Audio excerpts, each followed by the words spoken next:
Հեծ եւ խլել արտահայտությունները նախագծում չկան։ Կառավարության ներկայացուցիչը համամիտ չէ ընդդիմադիրների պնդումների հետ, թե էլցանցերի ազգայնացման նախագիծը նման բովանդակություն ունի։ Թռնեք օդ, իջնեք ներքև, սա հեծը խլելու մասին նախագիծ է, ինչքան էլ գեղեցիկ ձևակերպումներ փորձեք փաթեթավորել։ Ընդդիմությունը դեմ է նաև, որ ռազմավարական նշանակության նախագծերը խորհրդարան են բերվում հրատապ ռեժիմով։ Եթե հրատապության ձեր հիմնավորումն այն է, որ դուք տեսնում եք խնդիրներ հեծում, հենց այսօր դա տեսաք, երեք դա տեսաք, մի ամիս առաջ չէիք տեսնում, մի տարի առաջ չէիք տեսնում, 2 տարի առաջ չէիք տեսնում։ Խնդիրները վաղուց կան, բայց մի օր, եւ կարծում ենք սա այդ օրերից մեկն է, այդ խնդիրներին պետք է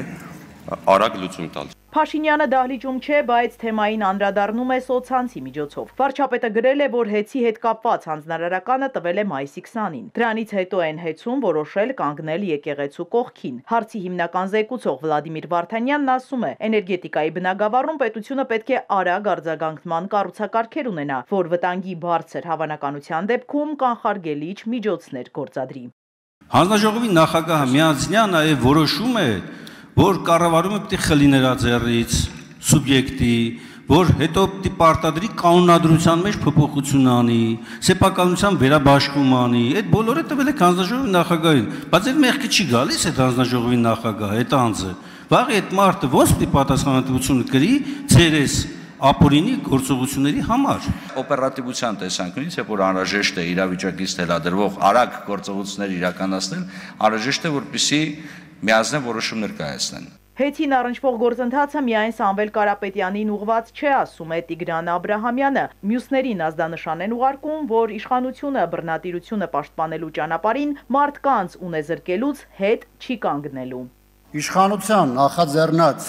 խլելը նորաձև օպերացիան բազմերանգ դրսևորումներ է ստանում, որով փորձ է արվում եւ հաշվեհարդար տեսնել քաղաքական ընդդիմախոսների նկատմամբ եւ իշխանությունը օգտագործել ուրիշի ստեղծածի հաշվին նեղ խմբային շահեր կարգավորելու համար։ Սիրելի 1 միլիոն բաժանորդներ, երբ որ այս իշխանությունները ստանձնեն կառավարումը, պետականացնեն հեծը, ձեր էլեկտրաէներգիան թանկանալու է։ Տիկին Խամանյան, որ ասում եք, դուք ինչն եք կառավարում, դուք ինչը կարող եք լավ կառավարել։ Չէ, մենակ դուք եք լավ կառավարում, մենակ Վահե Հակոբյանն էր ԶՊՄԿ-ում լավ կառավարում։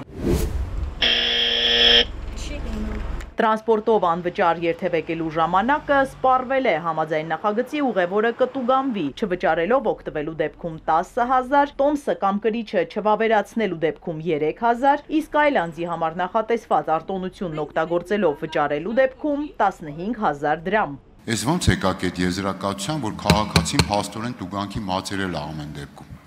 Իսկ ինչ է լինում, եթե տեխնիկական խնդիրներ են առաջանում, հարցը շարունակում է Թադևոս Ավետիսյանը։ Եթե տեխնիկական խնդիր է առաջացել, այսինքն տրանսպորտային ծառայություն մատուցողը չի կարողացել վավերացնել ձեր կողմից ձեռք բերված տոմսը կամ կրիչը, ապա այդ դեպքում վարչական պատասխանատվություն չի կիրառվում։ Ռուբեն Ռուբինյանը գալիս է փարատելու մտահոգությունը, թե տրանսպորտում հսկիչը կկարողանա մարդկանց զննություն անցկացնել։ Հսկիչը կարողանա մարդու գրպանները մտնի եւ այլն։ Սուտ ասա, ժողովուրդ ջան։ Խորհրդարանական ելույթների օրակարգ եկավ նաև Բագրատ Գալստանյանի կալանավորման հարցը։ Հայկ Կոնջորյանն ասում է, յուրաքանչյուր քաղաքացի կարող էր դառնալ ընդդիմության կողմից խրախուսվող ծրագրված ահաբեկչության թիրախը։ Որ այսօր եկել եք այստեղ խոսում եք հեծից, պետությունից, ժողովրդից, դուք ընդամենը տերորիզմի մեյքափն եք նստած այդտեղ Տիկին Գրիգորյան եւ դուք բոլորը տերորիզմի մեյքափն եք դուք, որտես գալիս եք այստեղ բան եք անում։ Բագրատ Գալստանյանի բեք վոկալն էիք, հիմա էլ դարել եք տերորիզմի մեյքափը։ Քաղաքակիրթ արձագանքը Աղվան Վարդանյանից էր, նա ամեն դեպքում այդպես բնորոշեց իր ելույթը։ Վարդանյանը զենքով, բերետով մայր աթոռ ներխուժելը սրբապղծություն է համարում։ Պինդ եղեք ձեր հավատքի մեջ։ Սա սրանք գնալու են։ Միասին տեր ենք դառնալու մեր տեսակին, մեր ինքնությանը, մեր պետությանը, ամոթի այս խարանը ջնջելու ենք։ Պիղծ, նենք, վախկոտ, երախտամոռ մարդիկ մեր Հայաստանում ապագա չունեն։ Քաղաքական այլ հարցերին Ալեն Սիմոնյանն է պատասխանում խորհրդարանի բակում, ասում է որևէ մեկը վեհարանի տարածք չի ներխուժել, նախամուտքերի մոտ են եղել, իսկ Միքայել Աջապահյանը Սիմոնյանի խոսքով փախել եւ թաքնվել էր ներսում։ Ես կնստեմ ավտոն, հետո ինձ չեն թողնի, հետո ես դուրս կգամ մեքենայից, հետո ես ոտքով կգնամ։ Դե լավ եկեք հերիքա ոտքով գնամ, բանով մեքենայով կգամ։ Եթե դերասանություններ ուզում եմ հասկանալ։ Սիմոնյանի խոսքով նրանց մոտ անգամ շոու անել չի ստացվել։ Մի պահ ազգային ժողովի նախագահին խճճում են լրագրողների հարցերը։ Ես կլինի հերթով, մի րոպե։ Իրականում ով է արժեզրկում եկեղեցին, Սիմոնյանն իր ձևակերպումն է անում։ Եկեղեցին արժեզրկում են այն մարդիկ, ովքեր որ սև շորերը քաշում են գլխներին, աչքերը եւ ականջները փակում են, նույն նաեւ ձեր հարցերին, եւ ասում են դա մեր ներքին գործն է, թե ով է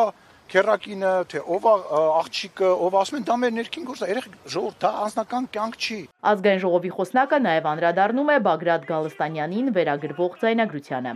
Երկու հոգի պատի տակ գյուլելը,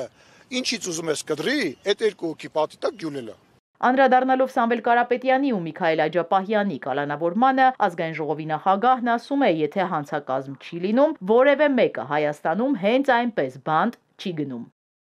Իզաբելլա Հովանիսյան, Սիմիկ Մայիլյան, Էպիկենտրոն։